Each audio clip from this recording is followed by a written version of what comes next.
Oh man, what's happening, folks? Uh, what's happening?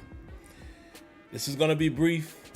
Some of you guys already know I was out of town today. It just recently got back. I was in New York. Just finished watching the condensed version of the game.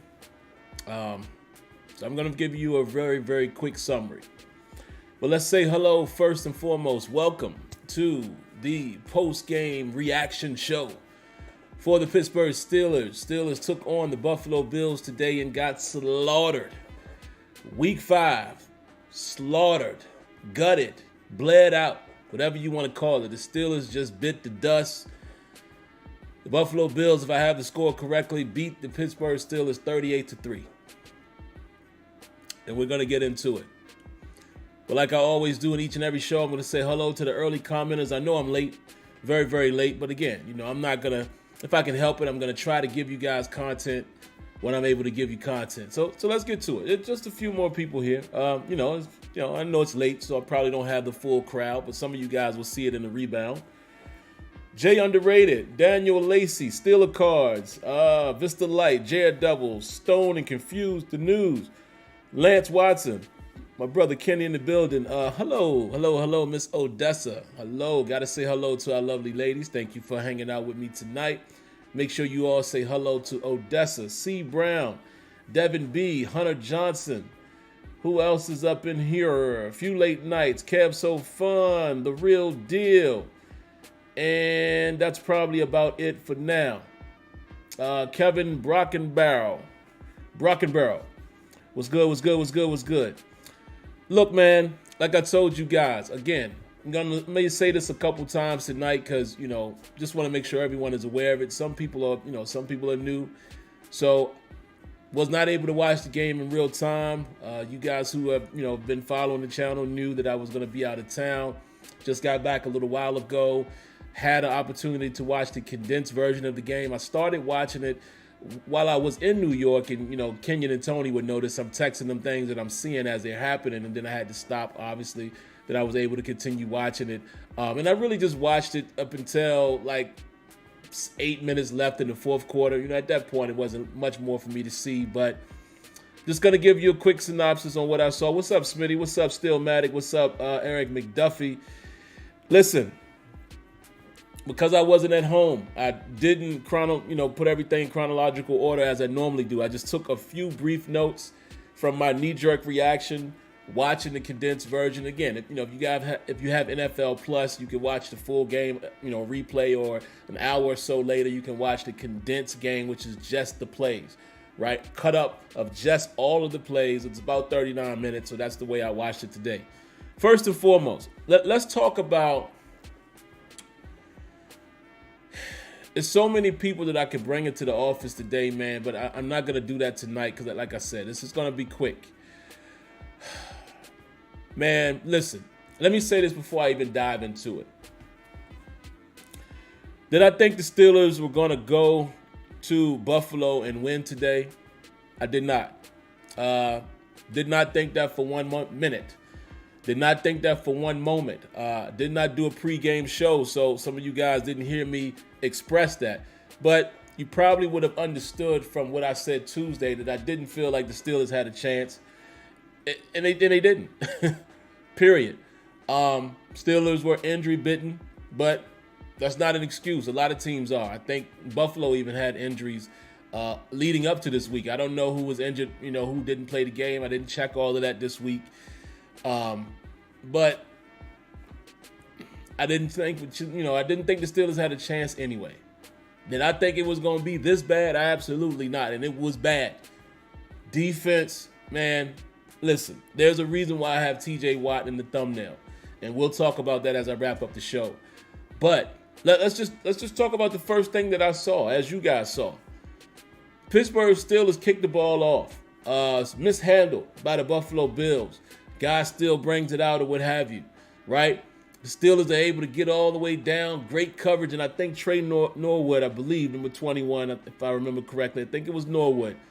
Able to get the tackle, special teams tackle. He gets up, flexes, and all of that. We get the Bills in a Situation where they're extremely pinned deep. They're pinned back on their own 2-yard line. First couple plays go by, Steelers get them in a 3rd and 10. And what happens on 3rd and 10? Well, something that you never would have guessed or imagined in a million years. The way the game started, again, listen to how I felt watching it after the fact. Imagine if I was watching it live. But as I'm watching it, think about this. When I watched the game, it had already happened, so I knew we lost. And I had seen stats. But watching it in real time, I can imagine you felt like this is a great start for the Steelers. Nice special teams play, regardless if you want to give Buffalo credit for muffing it or whatever, or mishandling it, a bad decision, whatever you want to say. Our coverage team got down there and made the play, right? Beautiful. Your beloved Steelers have the Buffalo Bills on the ropes, a 3rd and 10. And we give up a 98-yard touchdown.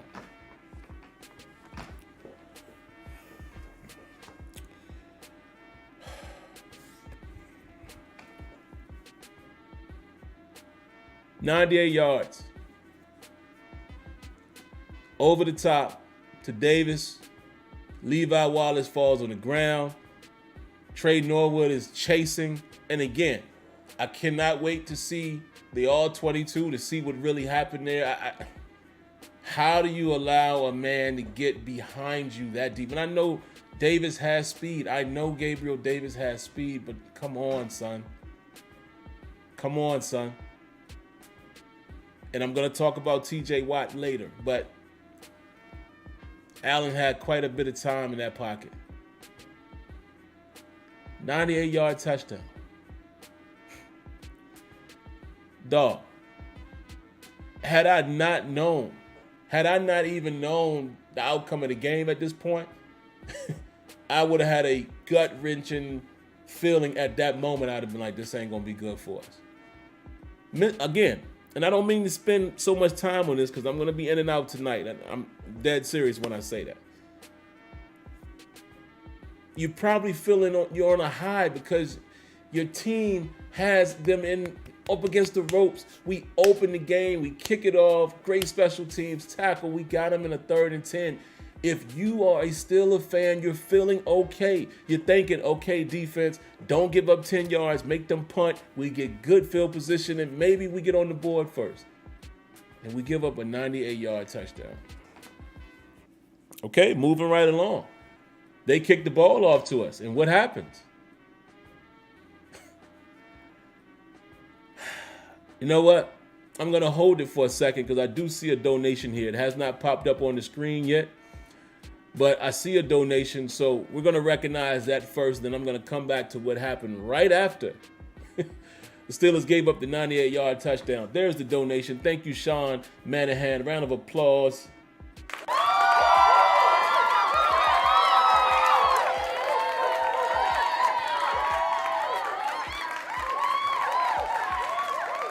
He said, love the way KP8 played in a losing effort. Absolutely. I'm going to give Kenny Pickett oodles and oodles and oodles of credit tonight. Hence the title. Even though the title is more about Kenny Pickett, also the thumbnail is about TJ Watt because we seriously saw the loss of TJ Watt in this game, and we have been seeing it for the last few games. I'll get to it in a moment. But what happens right after the 98-yard touchdown? James Pierre mishandles the kickoff on our side, and the Bills are able to recover. So just like that, the Steelers are in a hole again. And again, if this was a normal post-game reaction show, I would bring James Pierre into this office. Oh boy, I got so many people to be in the office this week, but I just don't have time. Because I'm fresh from being out of town. I just wanted to get up some type of content for my guys and gals, my family here. Could not let this one go because I know you guys were steaming and I know y'all wanted to hear what I had to say. So just like that, Steelers went from a great situation to the absolute worst situation. Not only do you give up a 3rd and 10, from their own 2. They score a 98-yard touchdown, and then you mishandle the kickoff. All right, so you guys know the rest. Again, I don't have to do the drive thing tonight. Y'all saw the game. What else do I want to talk about? Where are the rest of my notes?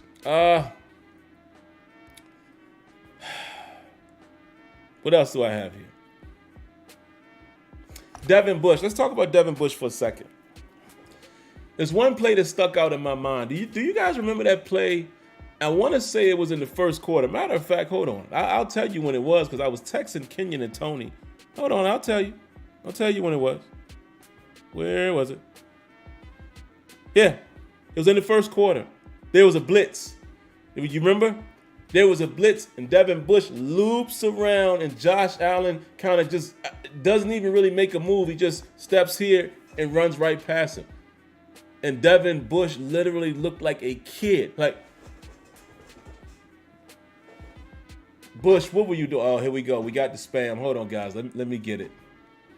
Let me get it. Hold on. Give me 2 seconds. Why are people so ignorant, man? I swear, I just don't understand. I don't. Why? All right, we back. Did y'all see Devin Bush on that play? I mean,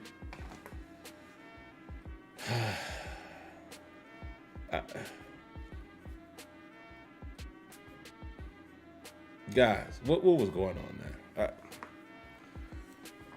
All right, like I said, quick version. Who else I want to talk about? I'm going to get to Deontay Johnson. Don't worry. And Claypool. Don't worry. Tough break with Minkah Fitzpatrick, man, on that second touchdown down the middle to Davis. Again, I got to watch the 22. I don't know what the play call was there. It looks like Minkah was dropping down. It didn't look like he was. I don't know. I have to go back and look at the play. But again, I want to give Minkah credit because Minkah turned and ran with him and was in position. What a heck of a throw by Josh Allen, man. Davis reaches out with one arm, kind of gets it in. Minkah actually has it for a moment, trying to rip it out. Davis rips it back out, and it's another touchdown. Say what y'all want to say. Say what you want to say, right? As far as some people are going to say, oh, how does Minkah not get that? Guys, listen, NFL players make plays. Minkah has been spectacular for us. He just couldn't rip that ball out. More importantly, what I like to see, even when we get beat, is guys are in position. Minkah was there. You know what I'm saying? Davis just ripped it out. And again, what a throw by Josh Allen. And again, I'm going to keep saying it. I'm going to end the show with it. TJ Watt, when you see all of this time that Josh Allen had to step into some of them throws, it shows you how much we're missing TJ Watt. I'm going to get to it. What else did I have here, guys? What's up with Chris Boswell? Here's another guy. Here's another guy that I would bring into this office if I was doing a normal post-game reaction show. Come on, Boz. I mean, I count, and maybe it's more than this, but I count three missed field goals in just 5 weeks of game. 3. Yeah, you kicked the 59-yarder last week. Excellent. Set a record in Heinz Field. The Shore, because y'all know I'm never going to say Accra Shore. Set a record in that venue for the most part. But what's happening, bro? And again, honestly, Boswell, your 9 points of offense from you would not have changed the outcome. But what's the deal with that? What is happening? The team, what's going on, man? No one is being consistent here. We have another donation, man. Round of applause, Sean Manahan.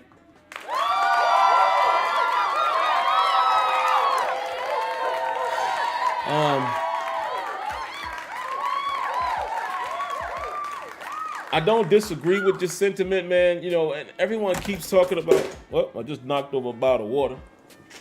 Good thing I had the top on it. Everyone keeps talking about Addison. Listen, I'm not disagreeing, but dog, I mean, that ain't gonna help the outcome of today. You know what I'm saying? I think we have more needs than wide receiver. And the reason why is we have a dog on that team. Let me tell you something. George Pickens is going to be that dude. He is going to be that dude. Okay, you can find wide receivers later on. Pickens, anybody, second round. We don't have to rush out there and get a guy like Addison. I get it, his talent, but that is not our biggest problem.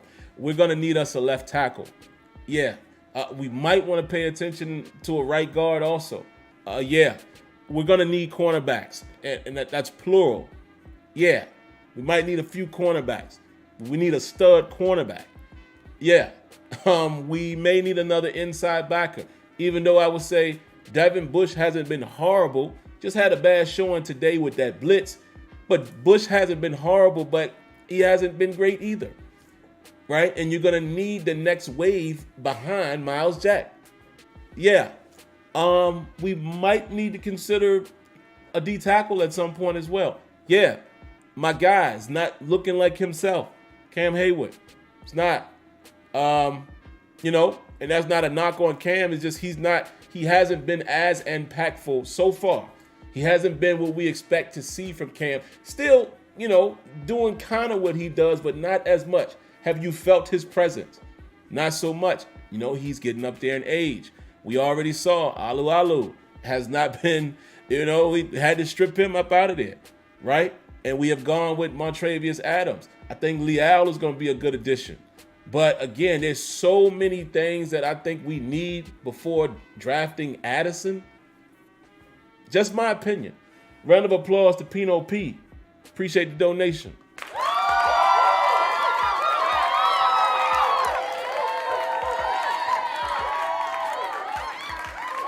You guys said Tomlin said that he may make a coaching change.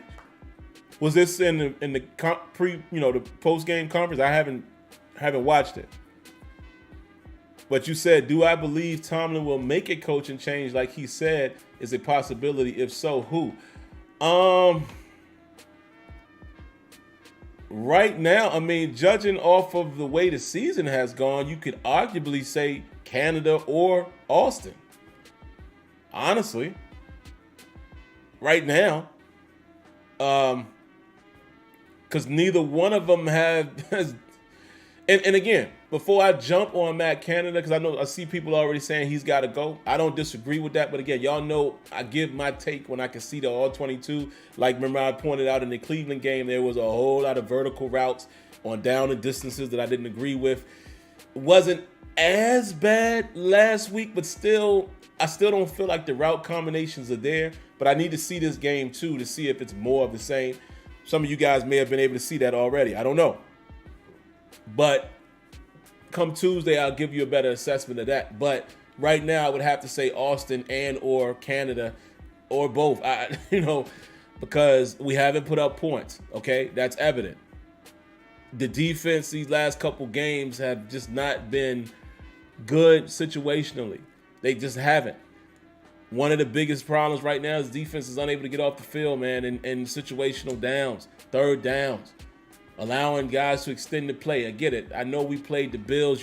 Josh Allen is going to scramble and things like that at times, but it was just too many times that I saw, again, in my quick view of the game, too many times guys are just open. Or, again, the second touchdown to Davis, heck of a catch by him. Wallace had a up and down game, gave up that first touchdown. Horrible. 3rd and 10, they're on their 2-yard line. Come on, man. You can't be falling like that. You can't let the guy behind you. And again, in that, from the TV view, I don't even know what Trey Norwood was doing in that situation either. I cannot wait to see the overhead view of that.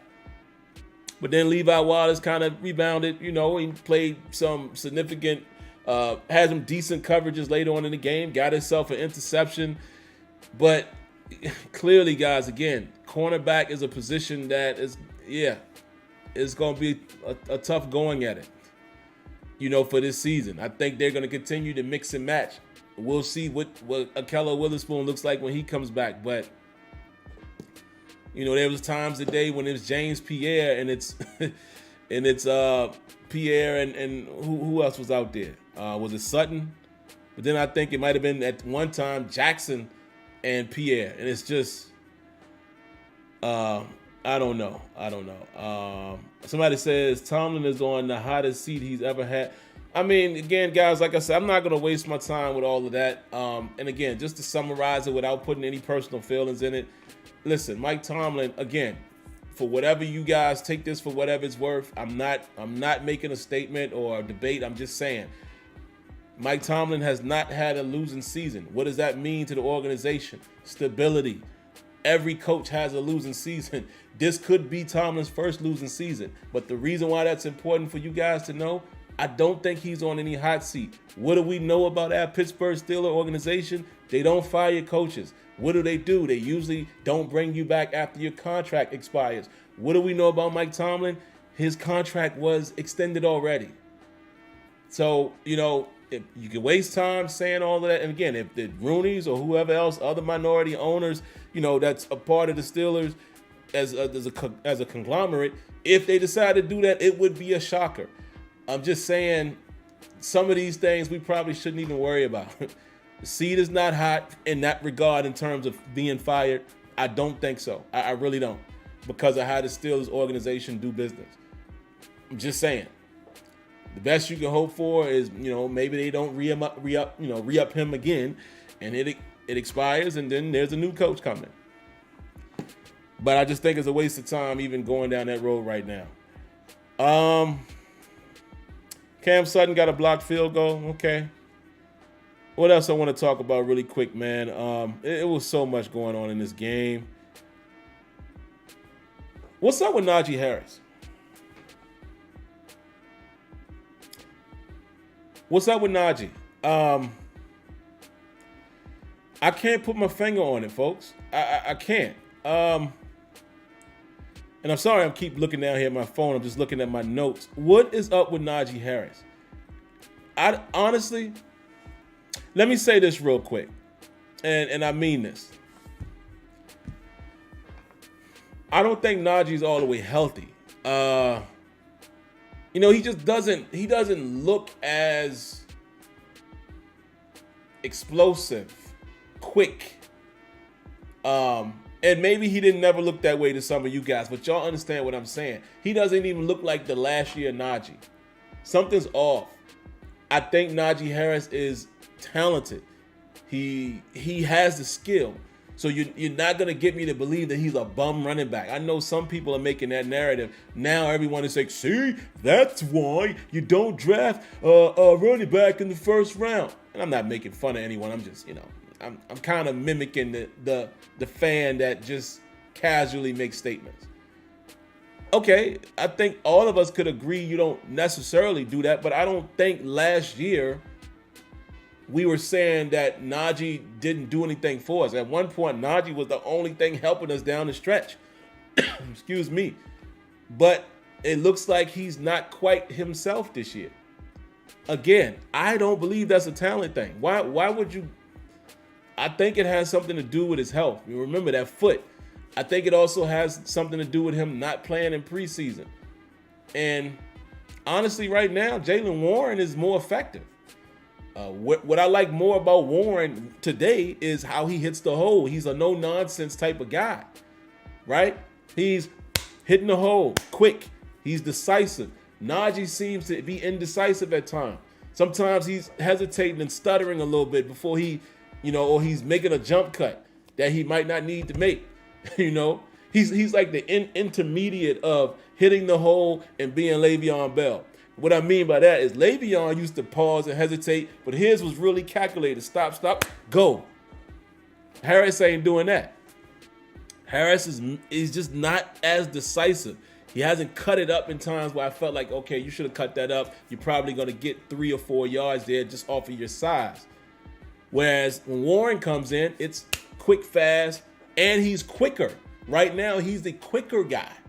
Remember, I thought he was a lumbering back. I had it all wrong in preseason. Before I saw him play, when they signed him before preseason, I was like, I don't really want that type of guy. But I think I had it wrong. I didn't realize that the dude had quickness like that. So, again, as of today, man, Warren is playing he's playing better. he's getting better opportunity. Like as far as when he touches the ball, he's making more of it than Najee is. Like I said, I don't think he's all the way right, man. I just wanted to put that out there. Because again, I do not think it's a talent issue. What else do I have? Okay, let's get to it. Chase Claypool had a couple drops today. I don't know, man. Claypool is not playing to his size and or potential. And I'll just say that. But again, he had another drop today. Was it critical? I don't know if you can say that. The game was already out of reach, but it was noticeable. But the guy who did make a drop, a few of them actually, Deontay, what's going on, man? I mean,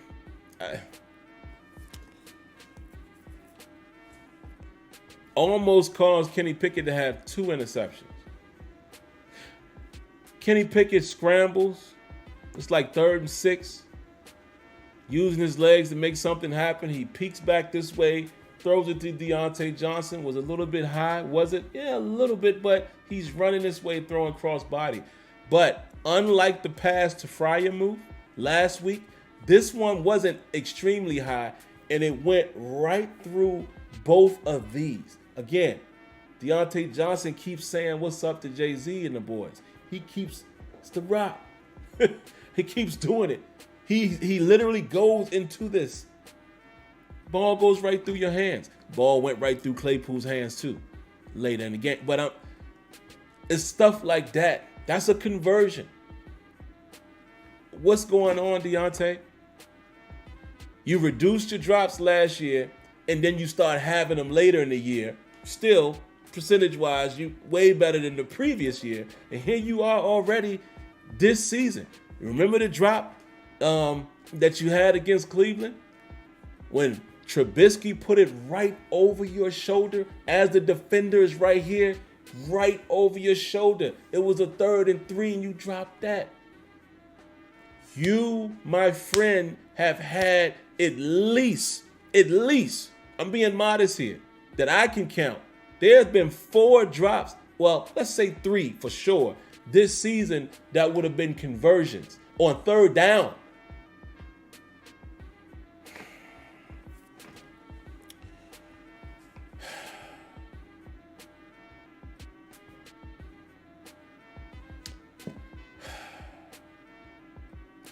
Man, like I said, guys, again, I'm sorry for this all over the place show tonight, but again, y'all know I didn't see the game in real time. I was traveling, watched it in the condensed version, literally just finished watching it a little while ago, and that's why I'm bringing it to you like this. I don't have much more to get into. I'm just going to give you a quick scenario of what I think the team is right now already. I'm already doing it early. I'm doing it early, week 5. I'm not even waiting until my normal week 6, 7. Let's talk about my thumbnail. TJ Watt. Desperately missed, man. Listen, I saw a couple times where Alex Highsmith was getting a little bit of pressure, but he's the only one. He's literally the only one. I know guys like Leal got to come around. I get it. How much you expecting out of that in the first year? I get it. He's got to have, but he's playing. Leal's playing relatively well, but realistically, no one else is really getting pressure in the face of the quarterback or getting that close other than Alex Highsmith. So clearly with the year that Highsmith is having, he's probably going to get a little more attention. But also the way he's playing, if he had TJ Watt on the opposite end, man, this would significantly change some things. There's no doubt in my mind, I think we win the game against the Jets with TJ Watt. Only because of the pressure that we were getting early in that game. So just imagine if we were able to rotate. But these guys who are trying to take the place of TJ Watt, which you can't do that. Where's Malik Reed, man? And whoever else they're using to rush. Non-existent. It's a shame when you see how much one player has such an impact on your defense. And it's showing. Again, no excuses. All teams go through this. It's the Steelers' turn. But we've been in a lot of these games, man. Jets, Patriots, this one we got our butts kicked. But we've been in a lot of these games. Cleveland. And we are desperately struggling to generate any real consistent pressure without TJ Watt, man. Because think about, again, those big time throws that Josh Allen made today, how much time he had to sit back, step in the pocket. The first touchdown. And our secondary, man. We knew this coming in. But again, who told y'all this? I didn't think it would be this bad, but what did I tell you? I've been telling y'all for the last several weeks, just enjoy the ride. Don't have these expectations for this year's Steelers. We should have known that when we came into the season with Mitch Trubisky as being the guy who was going to start. That already told you how the season was going. Everybody should have already known that Pickett wasn't going to start so soon. But because of the lack of production and because of the spark that needed to happen, we have seen Pickett early. Pickett is early. And let's talk about Pickett for a moment. The reason why I say in the thumbnail, or excuse me, the title, that the future is bright while we're losing, we got two potential stars.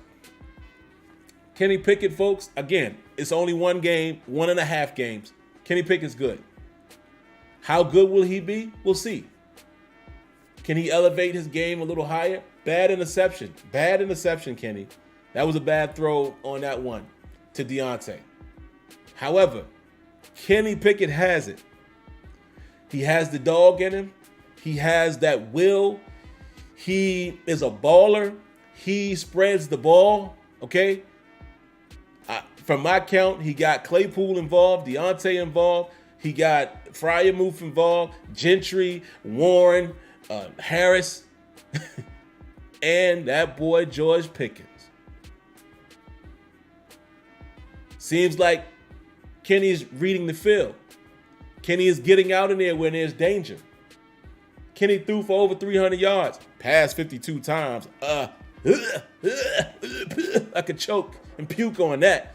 That's that Roethlisberger stuff. Not a shot at Ben. I'm just saying that's the same game that we were seeing with Ben when we were like, dog, we ain't gonna win no games with him throwing the ball 52 times. Well, it doesn't change with the quarterback. I don't care if this was Patrick Mahomes. I wouldn't want him throwing the ball 52 times because that's telling me, Now, who am I kidding? Mahomes probably can make something happen with 52 attempts, but you know what I'm saying? I don't want that style of play for our Steelers. I wouldn't mind, if Kenny threw it a little bit. Kenny threw it 30 times a game. I'll give him that. Where I wanted to keep Ben at more 20 to 25. I'm cool with Kenny maybe throwing it perhaps 30 times in a game. Because, again, I think Kenny has something. He has the youth and, put the ball in his hands. He has something. Again, I cannot make a determination on how good he is or isn't, but something is there. I like what I see out of him so far. I like the way he played in this game against Buffalo in Buffalo. I like Kenny Pickett today. I cannot wait to see more of him, and I think the Steelers will get some games this year with him at the helm if this defense can get it together. But the defense is concerning me. We started off with this defense playing well the first game or two, and now they can't get off the field, man. And they're just giving up these explosive plays. You can't have it. You cannot have it. Again, let's tip a hat. Tip of the hat to the Bills, man. The Bills are the Bills. Josh Allen is that dude. All right? Stephon Diggs is that guy. Gabriel just seemed to kill us. Gabriel Davis seemed to kill us with speed, but it's not like the Bills are not a dope team. Again, I told you I think the Bills is probably one of the favorites for the Super Bowl this year.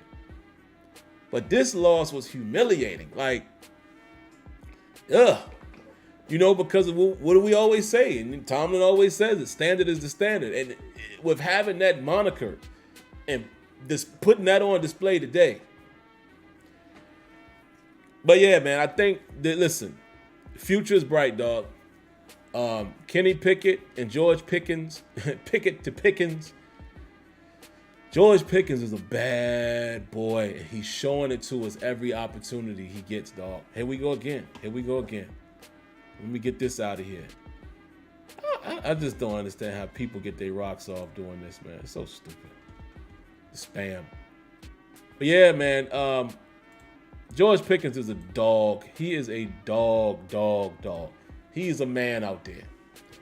And yeah, he had a solid game. The only thing that hurt me, man, even though we got blown out, I would like to have seen Kenny Pickett, get a touchdown. Do y'all realize that we do not have a touchdown pass by to a receiver this year?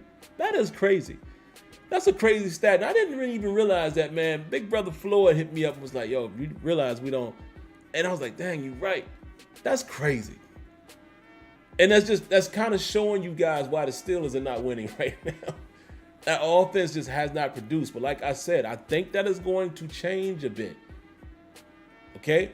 I think if we can get the defense to play better, just a little bit better, with how Kenny Pickett played today, you'll see the Steelers start to win some games. But again, I told y'all, stop worrying about this season. And you can take that advice or don't. Just watch. Just watch this new era, the new crop of quarterback, young guns, and just watch and see what we have brewing for years to come. This ain't the season. I said that coming into the season. It's good, it's good to be, or it's okay to be upset and stuff like that when they lose, but come on, man. Come on. We're not that good a team. Just face the facts. We're not. They're just not. They're just not. So that's just my quick assessment, man. Offense has not been consistent enough. I think it will get better with Kenny, but might be a little bit too late. Our division isn't really blowing nobody, away. Somebody said the Browns and the Bengals lost. So the division is still in the thick of it, but at 1-4. At 1-4, dog. And look at all these AFC games that we're losing. It's just not looking good for us right now. And I think somebody even said, I think Kenyon told me earlier that right now the Steelers have the number 1 pick. But it is what it is, man. I honestly, I don't even care at this point if the Steelers ended up not with a not so great record and they ended up with a top 10 draft position. I'm cool with that because, again, I'm looking at the future. I did not come into this year thinking that this team would be all of that. Also, I'm not like it right now, man. I really got beef with Dan Moore and James Daniels right now. I'm just being honest. Those dudes, they're not on my good side right now.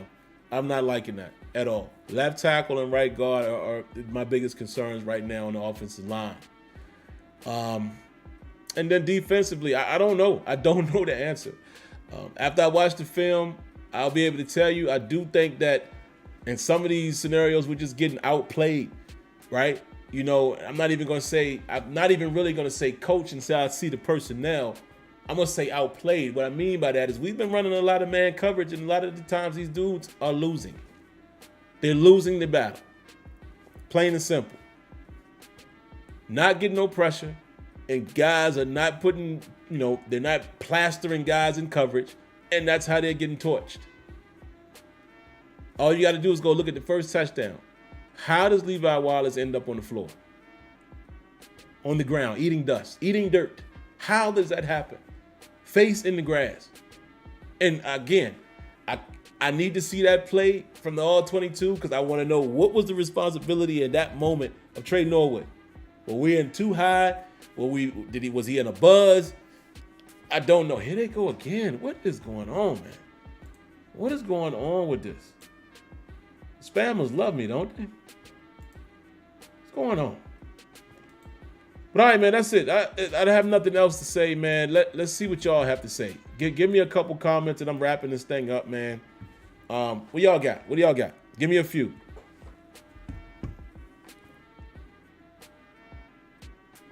Oh, Kenyon says, somebody said the season was over when Kenny came in. Wow. I don't understand that. Steeler Card says, Move should be fine. He may not play next week, but wouldn't be concerned. Oh, yeah, we had quite a few injuries. See, I told you guys, with me not being in my full element, I couldn't document all of that, but we definitely had some injuries out there today. Why Diggy said Norway needed to stay deep. It looked like it, because it looked like he was chasing. So I need to see what in the world he was doing, man. Claude says this team has more talent than his current team. What are you referring to, Claude? You said this team has more talent than his current team. Can you catch me up to speed on that? Okay, Kev, you said you meant your expectations were low. Okay, got you. Jaden Hood says OC and DC need to go for real. Listen, I don't have any opposing thoughts on any of that. Susie M also says Canada need to go. Let me ask y'all, because again, I watched the game in a vacuum real quick today. Was Canada that bad today? Like honestly, like give me some honest opinions. Was he that bad today, or was it we couldn't execute? What was it? You know, was it times where y'all just felt like he just made the wrong call? And the reason why I can't answer that from the TV tape is what I like to do when I watch the All-22 is I look at the personnel and all of that. I look at route combinations and things like that to determine, you know, how good or bad he called the game. But I'm just, you know, getting you guys knee-jerk reaction as well. Was it that bad? Okay, JJ says play calling was. Okay. Claude said he was terrible. TZ said this team might not even be better than last year's team. Like I said, I had no expectations for this season. So would not shock me. We got a Bucks troll in the chat. That's always interesting to me. I don't get it. Said we couldn't run the ball. Okay, Bettsburg, you say we couldn't run the ball. I did see, if I'm not mistaken, Najee was 11 for 20. I think Warren had a little bit better yardage than that, but Smitty says the first couple of drives they moved the ball, but there were 3 straight drives where he tried to run the ball on first and second down, and they went 3 and out. Okay, I did notice that watching the game. Okay. Jay Underrated says, to be honest, Canada wasn't that bad. I think it's an execution problem. And sometimes it do come down to that. You know, and that's why I say I don't always just attack the coordinators. Again, this is not a disrespect to any of you guys, but y'all know my coin phrase. Some of you guys are just highlight watchers. And what I mean by that is you're just watching the game. You don't pay attention to the details and the intricacies and things like that. So it's easy to say, oh, this guy needs to be fired, or this guy sucks, or even when they do something, oh, that was great. You know, you don't really watch the details. Again, that's not a disrespect. 90% of fans are that way. Kenyon says, no, Canada wasn't that bad. He wasn't great either, but the drops were killers. Yeah, see, that too. All of that comes into play, and I'm right there with Kenyon. I don't think there's anything that I saw, at least, that wowed me about Canada. Again, maybe I feel differently Tuesday when I see what we faced, but I don't think there was anything that wowed me. I don't think from first watch there was anything that made me say, oh, that was horrible. But to be determined on my end. What else y'all got? Still a card says, can't blame Canada for drops. You cannot. The Real Deal says, even though this season is a wash, I still got fantasy football to hang my hat on. Yeah. Rajan, yeah, I saw that. Somebody else said that earlier. It said Tomlin might make some changes. Now, that might be you guys' answer, right? Let's say he changes the offensive duties. Could be the answer right there. We'll know for sure if he thinks it's Canada. You understand what I'm saying? JR says, we lost too bad. He don't know who to blame. I feel you, man.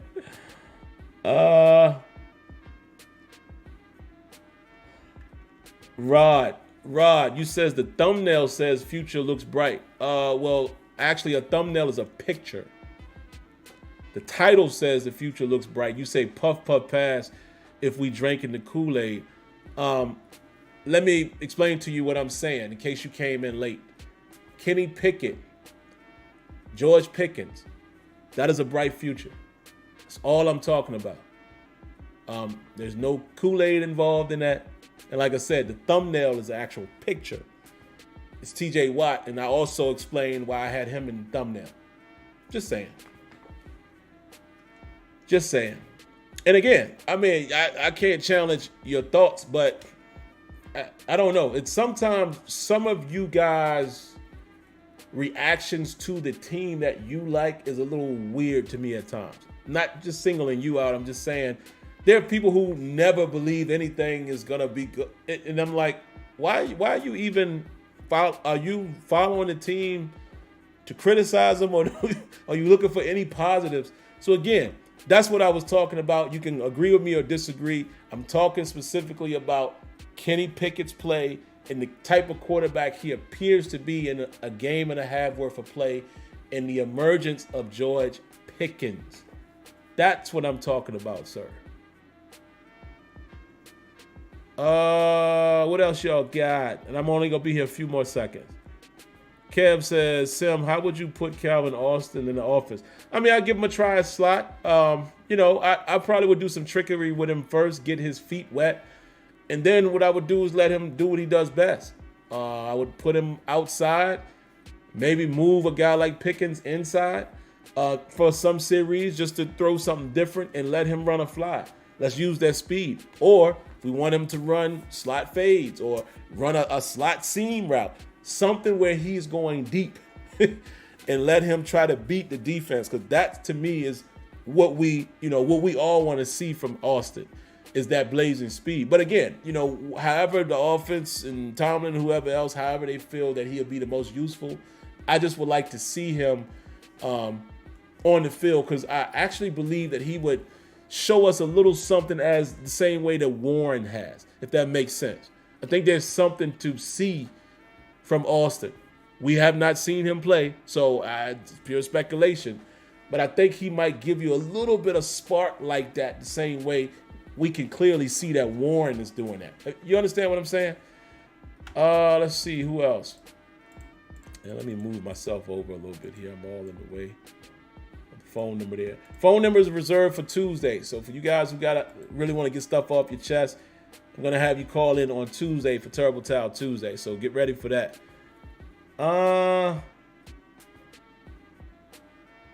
What else we got? Give me another one.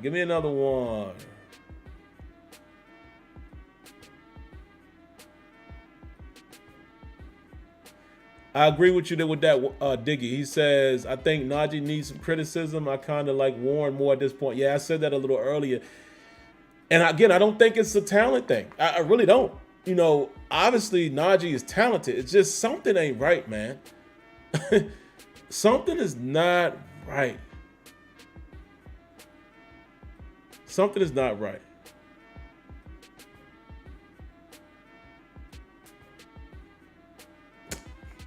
Here's another thing I wanted to talk about. I texted this to Kenyon and Tony as I was watching the game. Here's a question I have for Terrell Austin and Mike Tomlin. When we run off-man coverage, and for you guys who understand what I'm saying, I want y'all to answer that for me before I go. When we run off-man coverage, are we purposely giving the inside leverage? Remember the touchdown to Diggs? Did you see how Sutton was playing that? You remember some of the touchdowns last week? Remember how Edmonds has played when he's played in man? And was that last game? Was it the game before that? Might have been the one against Njoku against Cleveland, maybe. Do y'all know what I'm saying? It seems like anytime our guys are playing off man, they completely give up the inside leverage. Every time. It's a slant or a skinny post waiting to happen. Have y'all noticed that? Again, this is for those who understand what I'm saying. I'm not being disrespectful. I'm just saying a lot of people just watch the game. They don't really know all of that, and that's fine.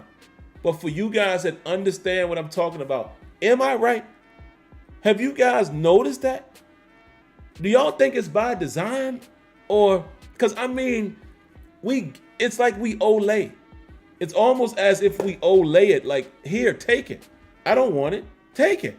You can have it. Go ahead and score. Am I off on that? You guys tell me. Let me see what y'all got. JJ said yes. He doesn't understand why we do that. Me either, man. I don't get it. Mark says, it does seem like this team gets beat by slants a ton.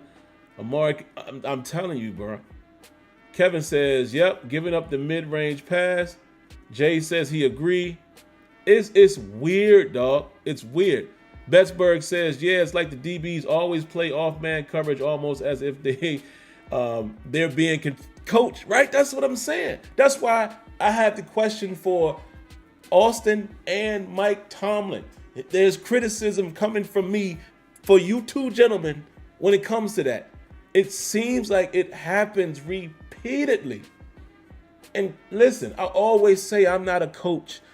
I am not a coordinator on an NFL level, no. But I mean, anybody that just understands a smidget of football can see that. It's almost like, who said that? Who was up in here who said that it's almost like they're almost coached to do it? I can't remember which one of y'all said it. I just read your comment, but whoever said that, I'm with you there. It almost seems as if they are instructed to play it that way. And I'm like, dog, what is going on here, man? Kenyon agreed with me too, man, when I text him. It's all right, man. I'll end it with that, man.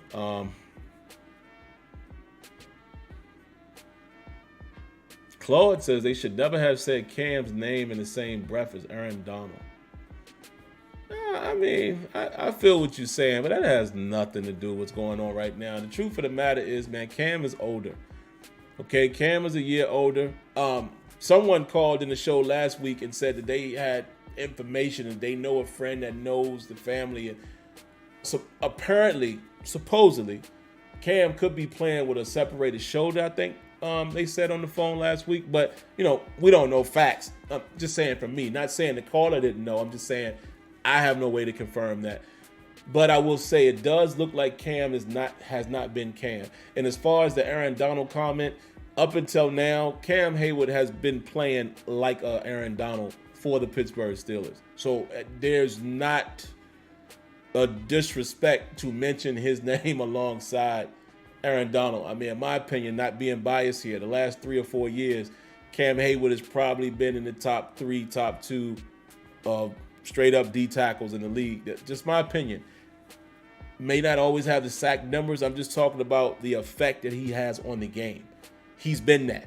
So that's not disrespectful or anything. You know, to me, I think it's more of a disrespect to say you can't mention Cam in that conversation. But yeah, you know, is he Donald? No, not complete game as Donald, but Cam Hayward is a dog, man, when he plays, you know. And yeah, like Bishop is saying here, he just doesn't seem to be playing like himself. He looks old a little bit. Yeah, Cam is hurt. Yeah, we are banged up out there. We are. And again, you know, we can't make excuses. I mean, you always acknowledge it, you know, but it is what it is, man. I still expect the guys that are on a 53-man roster to play better than that. I mean, if it's that much of a drop-off from a starter, like, I get it. There's going to be huge drop-off from TJ to whoever's behind him. But I'm just saying, you know, our corners ain't dogs like that to have such a drop-off when there's replacement guys in there. I mean, come on, do your job. So, Rajan said TJ Watt is like Glass Joe. Wow. Man, y'all have some wild comments, man. I respect it, though, but, you know, everybody's opinion, you know, I don't disagree. Ricky Triplett says, no dogs in the middle of the field except Minka. We have no enforcers at inside linebacker. That used to be the heart of the defense. You know what? I could go along with that a little bit, Ricky. I kind of feel like Miles Jack could possibly be that, but haven't seen dog out of him in the last couple games. So I think I'm going to go ahead and agree with you with that. We're definitely not getting any splash plays from our inside backers. That I can 100% agree with.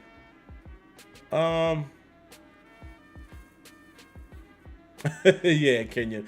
I don't think the man is Glass Joe either. I mean, yeah, like you said, TJ has, for the most part, been pretty durable in his career. But I do like Jack. I just haven't seen. Jack plays like a dog. So don't get me wrong when I'm not giving him credit for that. He's been a little quiet. He's been a little quiet in terms of playmaking, right? But I do like Jack. I like Jack enough so far to say I would like to see him play the 2-year deal, get another guy in there to play alongside him. And again, I'm not disrespecting Bush. Bush hasn't been a total wreck. He's just, his time has come and gone, I believe. But I definitely like Miles Jack. Oh, I see some of you guys are commenting. Kenya says he is a dog. Susie says he was an awesome pickup. Yeah, I like Jack. I do. I'm just saying he's been a wee bit quiet in the last couple games, but I definitely like Jack. He's been the most solid for us, no question. Yeah, again, I agree with that, Kevin. He's gonna be fine. Miles Jack will be fine. Please, speaking of which, did you see the play that they threw to the tight end that he dropped and it hit Spillane in the back of the leg? Why is Robert Spillane? I understand some people are saying it's a communication thing, but just from a pure athlete standpoint, why do we keep playing him in dime? Why do we keep getting him in situations where he's playing man coverage against a tight end or receiver? He's not the guy. Is Spillane relatively decent and disciplined in zone coverage? Yeah, he is a little, but come on, man. No, you're not telling me that you trust him in a man situation more than Jack, which in my opinion, when we saw Jack in preseason and in some of these games, he has been better in man. Not saying he's the greatest, but he's been in a better position than Robert Spillane. Why are we doing that? They ran a slant and go with the tight end against. Man, y'all don't stop, man. Yes, Eric Walker, I'm in favor of that. Just to be a pure enforcer. At this point, let's get Mark Robinson in there, man. Just give him a shot. Give him a shot alongside Jack. We have nothing to lose here. I don't know, man. But all right, man, I didn't mean to go this long. I was glad I was able to at least get you guys some content, man. We'll be back. We'll do this thing on Tuesday. Look at all of the freaky stuff that just keep popping up, man. What is going on? Who spends time doing this? But all right, man, I'm going to go ahead and go. For you newcomers, Terrible Towel Tuesday, that is when I give more than a knee-jerk reaction. I give a full assessment of what I saw. Give kind of how I feel about the team at that moment, and I'm going to do that this week. I don't need to wait 2 more games to know what this team is. We'll talk a little bit about the upcoming opponent, and we take phone calls. That's the biggest thing. Phone number is right there on the screen. If you're listening, it is 619-924-0818. Excuse me, I repeat, 619-924-0818. All right, and yeah, Kenyon, I need to do that too. I got 2 to watch now. I need to go watch episode 7. Maybe I'll do that tonight before I hit the bed. Then I'll catch up tomorrow on the one that would have aired tonight as far as House of the Dragon. Do this for me. If you haven't already, hit that like button. If you haven't already, subscribe. As well as turn on your notifications so you're fully aware of when videos are here. Outside of that, appreciate you guys tuning in tonight, man. Hey, listen, this season is going to be bumpy. This team is clearly going to be up and down. We're going to mess around. I feel like right now I can guarantee we're going to mess around and win another game we're not supposed to. It's going to be up and down. Just enjoy the ride, assess the young talent, and just look forward to the future, man, because, again, this is not the season unless something miraculous happens. I don't know. But anyway, have a great night. God bless. Thanks for tuning in. And I'll catch you on Tuesday. Y'all be good. Peace.